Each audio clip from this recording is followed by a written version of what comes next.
இரட்சகராகிய இயேசு கிறிஸ்துவின் நாமத்தினாலே உங்களுக்கு என்னோட அன்பின் வாழ்த்துக்கள். இன்றைய நாளின் தியானத்துக்காக தேர்ந்து கொள்ளப்பட்ட வேத வசனம் அப்போஸ்தலர் நடபடிகள் 13வது அதிகாரம் 48வது வசனம். புறஜாதியார் அதை கேட்டு சந்தோஷப்பட்டு கர்த்தருடைய வசனத்தை மகிமைப்படுத்தினார்கள்.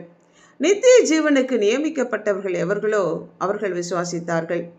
நித்திய ஜீவனுக்கென்று நியமிக்கப்பட்டவர்கள் விசுவாசித்தார்கள். எதை விசுவாசித்தார்கள்? முந்தின வசனத்தில், நீர் பூமியின் கடைசி பரியந்தமும் ரட்சிப்பாய் இருக்கும்படி உம்மை ஜாதிகளுக்கு ஒளியாக வைத்தேன் என்கிற வேத வாக்கியத்தை அவர்கள் விசுவாசித்தார்கள். அவராலே என்று வேறு ஒருவராலும் ரட்சிப்பு இல்லை என்கிற வசனத்தை உணர்ந்தவர்களாக புறஜாதிகளுக்கு பிரகாசிக்கிற ஒளி அவரே என்கிற வசனத்தை விசுவாசித்து சந்தோஷப்பட்டு கர்த்தருடைய வசனத்தை மகிமைப்படுத்தினார்கள். அதனால நித்திய ஜீவனை சுதந்திரித்து கொண்டார்கள். 45, 46 ஆகிய வசனங்களில் ஓய்வு நாளிலே கொஞ்சம் குறைய அந்த அந்தியோகியா பட்டணத்தார் அனைவரும் தேவனுடைய வசனத்தை கேட்கும்படி கூடி வந்தார்கள். யூதர்கள் ஜனக்கூட்டத்தாரை கண்டபோது பொறாமையினாலே நிறைந்து பவுலினாலே சொல்லப்பட்டவைகளுக்கு எதிரடியாக பேசி விரோதித்து தூஷித்தார்கள். அப்பொழுது பவுலும் பர்னபாவும் தைரியம் கொண்டு அவர்களை நோக்கி, முதலாவது உங்களுக்கே தெய்வ வசனத்தை சொல்ல வேண்டியதா இருந்தது, நீங்களோ அதை தள்ளி உங்களை நித்திய ஜீவனுக்கு அபாத்திரராக தீர்த்து கொள்ளுகிறபடினாலே இதோ நாங்கள் புறஜாதியாரிடத்திற்கு போகிறோம் என்று சொன்னார்கள். புறஜாதி மக்கள் ஆண்டவரை ஏற்றுக்கொண்டபடினாலே அவர்கள் நித்திய ஜீவனை சுதந்திரித்து கொண்டார்கள். இங்கு 2 விதமான ஜனக்கூட்டங்களை பார்க்கிறோம்.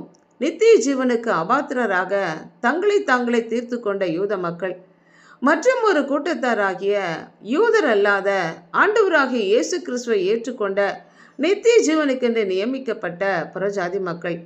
இன்றைக்கு நம்முடைய தேசத்திலேயும் இந்த 2 விதமான ஜனக்கூட்டத்தார் உண்டு. ஒரு கூட்டத்தார் ஆண்டவராகிய இயேசு கிறிஸ்துவை விசுவாசித்து ஏற்றுக்கொண்ட நித்திய ஜீவனுக்காக நியமிக்கப்பட்டவர்கள். மற்றவர்கள் நித்திய ஜீவனுக்கு தங்களை தாங்களே அபாத்திரராக தீர்த்து கொண்ட இயேசு கிறிஸ்துவை ஏற்றுக்கொள்ளாத மக்கள். எல்லா ஜனங்களுக்கும் நற்செய்தி அறிவிக்கப்படுகிறது. தங்களுக்கு சொல்லப்படுகிற செய்தியை கேட்டறிந்து விசுவாசித்து ஏற்றுக்கொள்ளவும் நிராகரிக்கவும் அவர்களுக்கு உரிமை உண்டு. நமக்கு முன்னே வைக்கப்பட்டிருக்கிற நித்திய ஜீவனையும் நித்திய அழிவையும் பரலோகத்தையும் நரகத்தையும் தெரிந்து கொள்ளுகிற உரிமை நமக்கு உண்டு. நாம் எதை தெரிந்து கொள்ளுகிறோம்?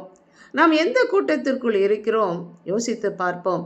நமது தேசத்து மக்கள் நித்திய ஜீவனை பெற்றுக்கொள்ளும்படியாக ஆண்டவராகிய இயேசு கிறிஸ்துவை விசுவாசித்து ஏற்றுக்கொள்ளும்படியாக ஜெபிப்போமா? இரக்கமும் அன்பும் உள்ள பரம தகப்பனே, எங்களை படைத்தவரே, எங்கள் தேசத்தில் உள்ள அனைத்து மக்களும் சத்தியத்தை அறிந்து ஏற்றுக்கொள்ளவும், இருளில் இருக்கிற ஜனங்களுக்கு ஒளியாக, பாவ பிடியிலே இருக்கிற எங்களுக்கு விடுதலை கொடுக்கும்படி இரட்சகராக நீர் வந்ததை ஒவ்வொருவரும் உணர்ந்து உம்மை ஏற்றுக்கொண்டு இரட்சிக்கப்பட்டு நித்திய ஜீவனை பெற்றுக்கொள்ளத்தக்கதான கிருபை தரும்படியாய் எங்கள் ஒவ்வொருவரையும் அர்ப்பணித்து ஆண்டவராகிய இயேசு கிறிஸ்துவின் நாமத்தினால் ஜெபிக்கிறோம் பிதாவே. ஆமென்.